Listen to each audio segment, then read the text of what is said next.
Hello everyone and welcome to another episode of the McGonagall Boxing Podcast. So it was a brilliant fight, wasn't it? Katie Taylor, Serrano, action-packed, drama, suspense, fight of the year, without question. It's bizarre because it's been brilliant couple of weeks of boxing, and the atmosphere at Wembley, I was there, will not be touched in a long time. But it was a fever pitch in the Madison Square Garden, and the fight was so much better than the Fury White fight, for drama, for being so close and competitive. But I have to say that his own commentators were appalling, absolutely disgraceful, American biased, just constantly on Taylor, making her look like she was vulnerable, hurt. She was in one round, no question, after, round 4. I was like, what on earth are you doing, Katie? Round 4 and round 5, getting into standoff trade-offs with Serrano, who had, surprisingly, had better hand speed than Katie Taylor when they were in close together. That surprised me, and she seemed to have a little bit more punch, spite and power than Katie Taylor, because Taylor wasn't really rocking Serrano, and Serrano, you could see, was hurting Taylor. That's not to say that, Taylor wasn't buzzing Serrano, getting her attention, but she wasn't rocking her like Taylor was rocked clearly in round 4. And I thought, my goodness, this could be over if she fights like this. But she did this against Natasha Jonas, didn't look great. Taylor kind of traded too much, but then she did the masterclass. This is what the great fighters do. They adapt, they change, they overcome. Mayweather did it time and time again. Crawford does it time and time again. So, to be fair, Spence does, but not at their level. This is why I think Crawford beats Spence every day of the week, twice on Sunday. They adapt, they make adjustments. Crawford did this against Brook when he was losing the jab exchanges. He turned southpaw, knocked Brook out the next round. And what happened was Katie Taylor went back to her Olympic pedigree. She got to the dance, slick boxing skills, jab, good head movement, getting out of range, and she boxed Serrano's ears off after that.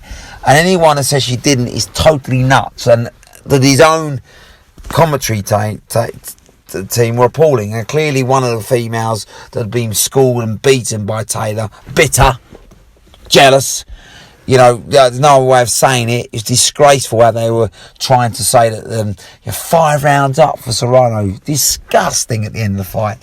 So the first couple of rounds you could split, and arguably someone might want to go with 10-8 Serrano, although it happened right at the end of the round, and obviously Taylor was holding on. She was hurt, but she didn't get knocked down. There wasn't really a referee interference. She just got dazed and hurt for about 10 seconds before getting her regrouping her senses. But so you'd probably, going into round 6, it's 3-2 Serrano. You'd probably give Serrano maybe one of them last 5 rounds. So, as far as I'm concerned, 6-4 all day long, Katie Taylor. Katie Taylor buzzed and bossed Serrano from round 5 onwards. She made that adjustment. She stopped firefighting. She stopped trying to stand in the pocket and trade, which was suicidal. She would have got knocked out. She should have carried on like that, because Serrano, like I say, punched harder and quicker and was doing more damage. She adapted and adjusted. And what we saw was the blueprint how to beat Serrano. She's more of a slugger, isn't she? She's a calculated slugger.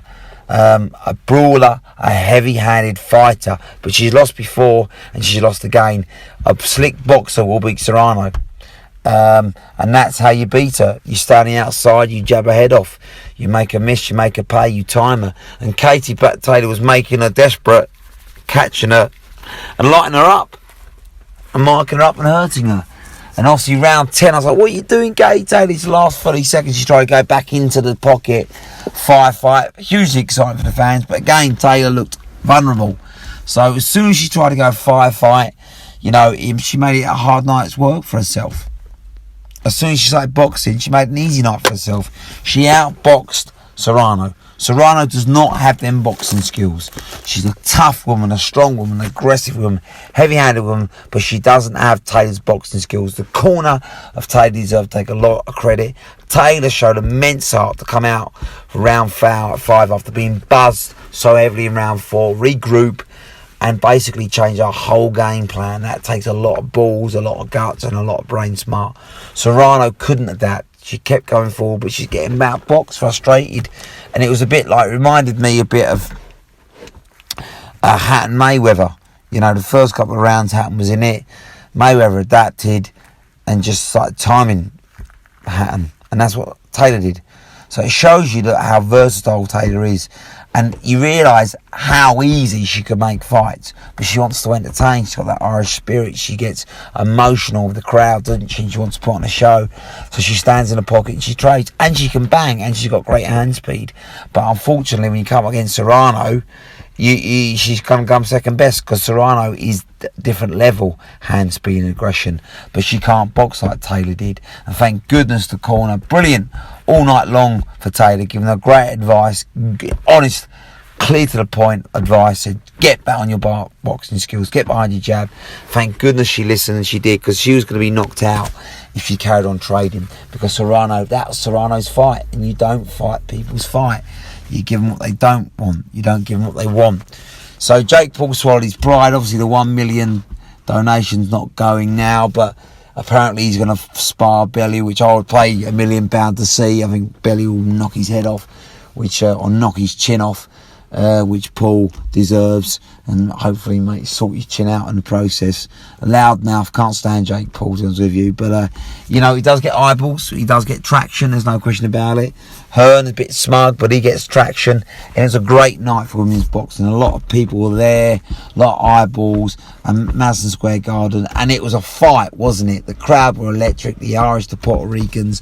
Serrano showed big balls, big heart. She kept coming. She wanted will. She wanted to win. She was fantastic when it was in the fight, round 4. You know, she got Taylor in trouble like no one has before. But, you know, she just can't box like Taylor. She needs to go back and do the fundamentals more. She needs to work on her jab, head movement, and closing the ring off a bit more, because when someone dances around her and jabs her and boxes her, she struggles to close the distance. She's starting to get timed and hurt. So she needs a bit more versatility. Taylor needs to realise, I'd love us now, especially at 35, to box more like that. She doesn't need to go on firefights anymore, but she can't help herself. She wants to engage and entertain, but I'd like her to box more, get behind that jab like she did in the last 5 rounds, stay out of punishment, because she's having wars. Natasha Jonas, obviously, the Poufon fights, big wars, and now this one, Serrano. You wonder, is he going to catch up with Taylor? Eventually it will do, you know, and I don't want to see her, because she's an absolute legend of the game, not just women's game, but boxing. Probably the biggest sports star in Ireland, the undisputed lightweight champion of the world now. That's a huge achievement. 7-figure salary. She's putting world boxing, women's boxing on the map, but boxing as a whole, huge star. Everyone doesn't want to see her getting knocked out, which eventually will come if she carries on fighting like she did the first 5 rounds. Be smart, use your boxing skills, and the rematch will be even easier, I think, because I don't think Serrano can adapt. Taylor can, and that's the big difference. So yeah, but I'd like to see Taylor. You know, fair enough, if he wants to rematch, then go back to Ireland, bring it back to Ireland, get the home support, and I'd like to see another nice, comfortable fight in Ireland, and then retire. You know, a year this time next year at 36. She's got nothing left to prove. She's undisputed champion. She's beaten all the top fighters in her division. Just a few homecoming fights, a few 7-figure salaries, because she deserves it, and then retire Katie Taylor. Serrano, of course, wants that rematch, and rightly so, but she needs to make big adjustments, which I don't think she'll do. She hasn't got the time window. She did a year off to deal with Katie Taylor when Katie Taylor boxes, or she'd have to go straight on, steaming in, looking for an early first couple of rounds knockout when Taylor's still fighting the groove. But what a fight. What a fight. What a heart from both women. It really did live up to the great fights at Madison Square Garden. What a night. And, you know, credit both fighters. Credit Hearn. Put on a great show. DAZN still got a long way to go. Still not turning over a win profit at the moment by any streaks, but that was big on Saturday, and that was boxing history. So credit both Taylor's fighters. Taylor rolls on, undisputed lightweight champion, and she did it because she adapted mid rounds and she found a way. She always finds a way, and a deserved 6-4 winner. Congratulations, Taylor.